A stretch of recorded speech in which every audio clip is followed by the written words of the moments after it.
Start.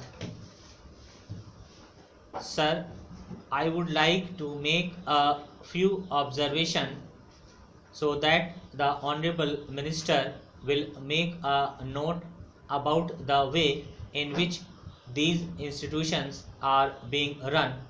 It is a good thing that these institutions have been started, but at the same time, we are suffering from lack of coordination in regard to our technical education.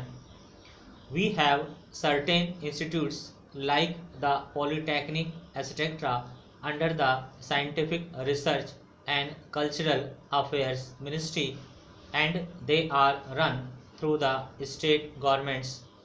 Then there are the engineering colleges under the universities, and thirdly, sir, trade technical education is imparted by the Central Labor Ministry at the state level.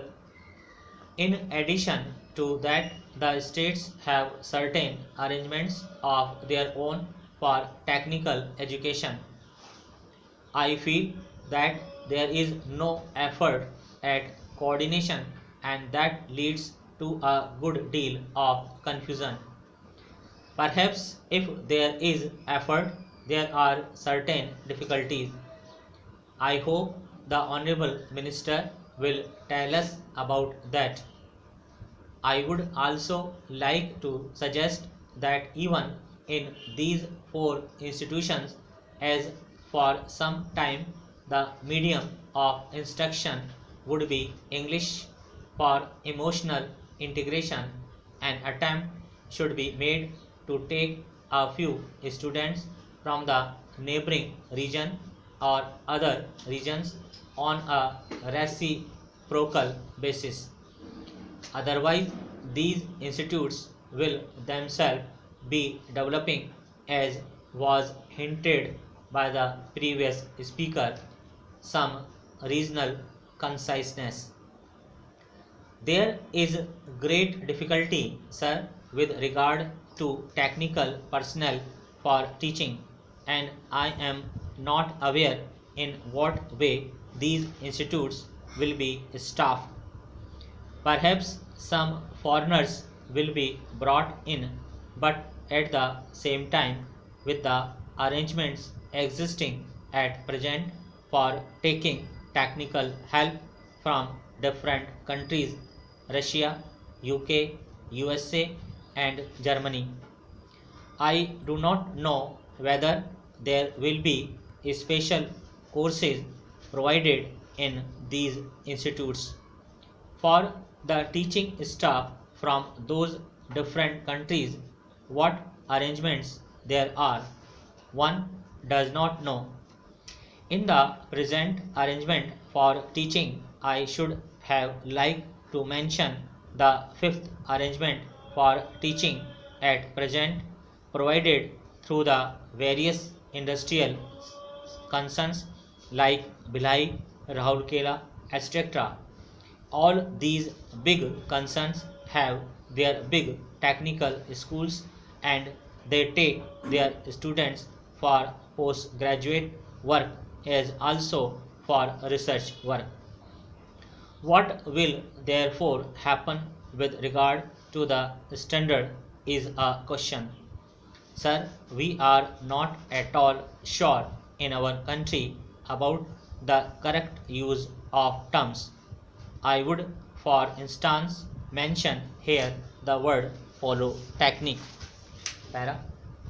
They have one school, and even if there is arrangement for starting another subject, no effort is made, and no sooner they feel that they should give guarantee of some sort of technical education without proper inquiries with regard to the possibilities for development and the various mineral resources, etc., and the basic education that should enable the students to enter the polytechnics to have the training where it is available. These polytechnics are started. Similarly, there is some confusion about the use of the word university. We have the Roorkee University for one subject, viz. Engineering. So it seems there is going to be one university for one faculty. We have one music university also in Madhya Pradesh. We are going to start, I am told, perhaps a university only for agriculture. So if these institutes are there, which term seems to be really the appropriate word in place of these one faculty universities, I think the Honorable Minister should take the initiative in determining what should be the exact connotation of these terms. Otherwise, one day, as we pointed out, there will be perfect confusion. There comes also the question of the recognition of the degree given by these institutes. Of course, if the training with the special facilities available and the specially recruited staff available is of a high standard, naturally people would be very anxious to recruit the people who have passed out from there.